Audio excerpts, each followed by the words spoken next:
नमस्कार दोस्तों, auto expert diary में आपका स्वागत है। इस वीडियो में हम कंपैरिजन करेंगे दो 125 सीसी की बाइक्स का। पहली है होंडा एसपी शाइन और दूसरी है टीवीएस रेडर। अगर आपके मन में इन दोनों बाइक्स को लेकर कोई डाउट है तो वीडियो को लास्ट तक जरूर देखें। हम पूरी कोशिश करेंगे आपका डाउट क्लियर करने की। तो चलिए दोस्तों, बिना टाइम वेस्ट किए वीडियो को स्टार्ट करते हैं और जानते हैं आपके लिए 2022 में इन दोनों में से कौन सी बाइक लेनी बेहतर रहेगी। होंडा एसपी शाइन में आपको 124 सीसी का 4 stroke single cylinder air cooled engine मिलता है जो 10.8 PS जनरेट करता है 7500 RPM पर, 10.9 Nm टॉर्क जनरेट करता है 6000 RPM पर। यह बाइक आपको 5 स्पीड मैनुअल गियरबॉक्स के साथ मिलती है। सेल्फ और किक दोनों ऑप्शंस आपको मिल जाते हैं। बात करें क्लच की, क्लच आपको वेट मल्टीपल क्लच मिलता है। इधर टीवीएस रेडर में आपको 124.8 सीसी का 4 stroke single cylinder 3 valve air oil cooled engine मिलता है जो 11.40 PS जनरेट करता है 7500 RPM पर, 11.2 Nm टॉर्क जनरेट करता है 6000 RPM पर। इस बाइक में भी आपको 5 स्पीड मैनुअल गियरबॉक्स मिलता है विद वेट मल्टीप्लेट क्लच के साथ। तो दोस्तों, देखा आपने, टीवीएस रेडर में आपको होंडा एसपी से थोड़ी सी पावर ज़्यादा मिल जाती है। वैसे तो ये कोई इतना बड़ा डिफरेंस नहीं है, लेकिन हम कंपैरिजन कर रहे हैं तो ये बनता है। बात करें चेसिस की, Honda SP shine computer segment bikes में आती है जैसे hero Splendor, hero HF deluxe, और इधर TVS raider sport naked bike की सेगमेंट में आती है जैसे कि आपकी टीवीएस अपाची और यामा एफजेड हो गई। तो भैया, अभी तक दोनों पॉइंट्स पर टीवीएस रेडर विनर रही है, इंजन के मामले में भी और चेसिस के मामले में भी। अब बात कर लेते हैं सस्पेंशन सेटअप का। होंडा एसपी के फ्रंट में आपको टेलीस्कोपिक और रियर में हाइड्रोलिक टाइप सस्पेंशन मिलते हैं, और इधर टीवीएस रेडर में आपको फ्रंट में टेलीस्कोपिक ऑयल डैम्प्ड और रियर में 5 step adjustable gas charge hydraulic shocks मिलते हैं। अब बात कर लेते हैं दोनों बाइक्स के टायर साइज का। होंडा एसपी के फ्रंट और रियर में आपको 80/100 का ट्यूबलेस टायर मिलता है विद 18 इंच अलॉय व्हील, और इधर टीवीएस रेडर में आपको फ्रंट और रियर में 17 इंच अलॉय व्हील्स मिलते हैं। फ्रंट में आपको 80/100 का टायर साइज मिलता है, रियर में 90/100 का टायर साइज मिलता है। दोनों टायर्स आपको ट्यूबलेस मिलते हैं दोनों ही बाइक्स में। तो दोस्तों, टायर और व्हील साइज में एसपी के पास ये एडवांटेज है, इसमें आपको 18 इंच के अलॉयज मिलते हैं और रेडर में 17 इंच के अलॉयज मिलते हैं। बात करें टायर साइज का, तो टायर साइज में हल्की सी आगे रेडर निकल जाती है क्योंकि इसका रियर टायर होंडा एसपी से हल्का सा चौड़ा है, जिससे आपको रोड पर ग्रिप काफ़ी अच्छी मिलेगी। तो चलिए दोस्तों, अब एक नज़र डाल लेते हैं दोनों ही बाइक्स के डायमेंशंस पर। होंडा एसपी की सीट हाइट है 790 mm, लेंथ है 2020 mm, width 785 mm, height 1103 mm, wheel base 1285 mm, ground clearance 160 mm, fuel tank capacity 11 litre, bike का कर्व वेट है 117 kg। इधर टीवीएस रेडर की लेंथ है 270 mm, width 785 mm, height 1028 mm, wheel base 1326 mm, ground clearance 180 mm, fuel tank capacity 10 litre, weight 123 kg। तो दोस्तों, वैसे तो कोई डायमेंशंस में भी ज़्यादा बड़ा डिफरेंस नहीं है। वैसे तो आपकी स्क्रीन पर सब लिखा हुआ है, आप खुद चेक कर सकते हैं, लेकिन यहाँ पर भी टीवीएस रेडर कहीं ना कहीं एसपी शाइन से विनर रह जाती है। चलिए अब आगे देखते हैं क्या होता है और जानते हैं दोनों बाइक्स के सेफ्टी और फीचर्स के बारे में। सबसे पहले बात कर लेते हैं टीवीएस रेडर के फीचर्स के बारे में। इसमें आपको speedometer, odometer, trip meter, digital clock, fuel gauge, gear positioning indicator, ये सब आपको डिजिटल में मिल जाते हैं।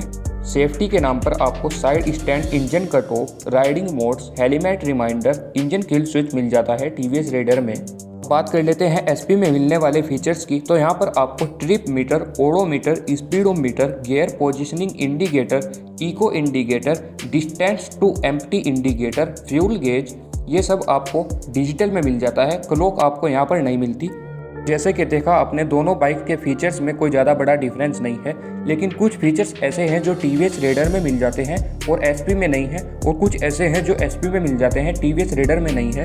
लेकिन उसके बाद भी यहाँ पर कहीं ना कहीं टीवीएस रेडर ही आगे जाती है, क्योंकि उसमें आपको हेलमेट रिमाइंडर और engine cut off switch, riding modes जैसे फीचर्स मिल जाते हैं, जो कि काफ़ी अच्छी बात है।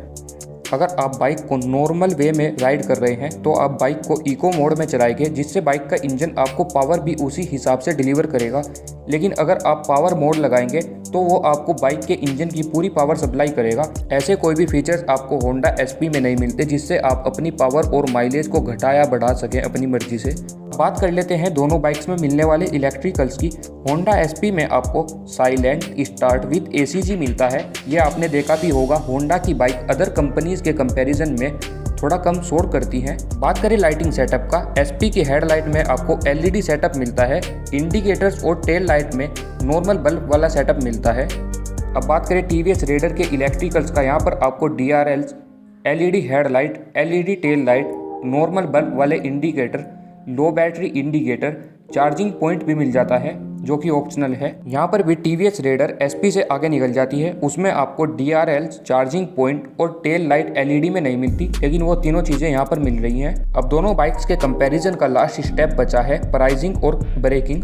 होंडा एसपी में आपको दो ब्रेकिंग सेटअप मिलते हैं। पहला है फ्रंट और रियर में 130 mm का drum brake with CBS technology. अगर आपको सीबीएस टेक्नोलॉजी के बारे में नहीं पता तो एक बार ये भी बता देते हैं। सीबीएस टेक्नोलॉजी की फुल फॉर्म है कॉम्बी ब्रेकिंग सिस्टम। अगर आप बाइक के किसी एक ब्रेक को प्रेस कर रहे हैं तो बाइक अपने हिसाब से 30% दूसरे वाले ब्रेक को भी प्रेस करेगी, जिससे आपकी ब्रेकिंग डिस्टेंस काफ़ी कम हो जाएगी और बाइक गिरने के चांस काफ़ी कम हो जाएंगे। इधर बात करें टीवीएस रेडर की, इसमें भी आपको फ्रंट में डिस्क और रियर में ड्रम ब्रेक मिल जाता है और दूसरा फ्रंट और रियर दोनों में 130 mm का ड्रम ब्रेक मिल जाता है। लेकिन यहाँ पर आपको कोई भी सीबीएस जैसी टेक्नोलॉजी नहीं मिलती। तो ब्रेकिंग सेटअप को देखते हुए सीधा सीधा Honda SP Shine TVS Raider से ज़्यादा अच्छी रहेगी ब्रेकिंग के मामले में। बात कर लेते हैं दोनों बाइक्स के प्राइस का। होंडा एसपी साइन का ऑन रोड प्राइस इंडिया की किसी भी सिटी में लगभग दोनों ड्रम ब्रेक वाले वेरिएंट का 97,000 से 98,000 रुपये तक पड़ेगा, और जिसमें आपको फ्रंट में डिस्क और रियर में ड्रम ब्रेक मिलता है। ये वाला कहीं ना कहीं 1,02,000 रुपये के लगभग आपको पड़ेगा ऑन रोड इंडिया की किसी भी सिटी में। इधर बात करें टीवीएस रेडर के प्राइस का, इसके फ्रंट और रियर दोनों में ड्रम ब्रेक मिलने वाले वेरिएंट का आपको ऑन रोड प्राइस इंडिया की किसी भी सिटी में लगभग 1,02,000 से 1,03,000 रुपये तक पड़ेगा, और जिसमें आपको डिस्क ब्रेक भी मिल जाती है। ये लगभग ऑन रोड आपको इंडिया की किसी भी सिटी में 1,05,000 से 1,07,000 रुपये तक पड़ेगा। अब बात कर लेते हैं अंतिम निर्णय की, इन दोनों बाइक्स में से कौन सी बाइक आपके लिए बेहतर रहेगी, कौन सी आपको लेनी चाहिए। अगर आप एक नॉर्मल राइडर हैं और पावर फीचर से आपको कोई ज़्यादा बड़ा फर्क नहीं पड़ता और आपका बजट भी कम है, तो आपको बिल्कुल होंडा एसपी साइन लेनी चाहिए। उसमें कोई ऐसी ज़्यादा बड़ी कमी नहीं है कि हम उसको छोड़कर टीवीएस रेडर पर जाना ही ज़्यादा अच्छा समझे। और हाँ, अगर आपको बजट का ज़्यादा बड़ा इशू नहीं है और आपको एक पावरफुल और फीचर लोडेड मशीन चाहिए, तो आपको बिल्कुल टीवीएस रेडर की ओर जाना चाहिए। उसमें आपको कहीं ना कहीं होंडा एसपी से पावर और फीचर्स भी ज़्यादा मिल जाते हैं, और टीवीएस रेडर में आपको राइडिंग मोड्स भी मिल जाते हैं। अगर आप उनका ढंग से यूज़ करेंगे तो कहीं ना कहीं एसपी से माइलेज भी ज़्यादा ही देगी टीवीएस रेडर। वैसे बात करें दोनों बाइक्स के माइलेज का, तो कंपनी तो 70 kmpl क्लेम करती है, लेकिन आप मान के चल सकते हैं 60 से 62 kmpl दोनों बाइक से आपको आराम से माइलेज मिल जाएगा। हमारी सलाह यही है, अगर आपका बजट कम है और आपको एक नॉर्मल बाइक चाहिए तो आप बिल्कुल होंडा एसपी ही लें। लेकिन अगर आपको बजट की कोई प्रॉब्लम नहीं है, पावर और फीचर्स चाहिए, तो आपको बिल्कुल टीवीएस रेडर की ओर जाना चाहिए।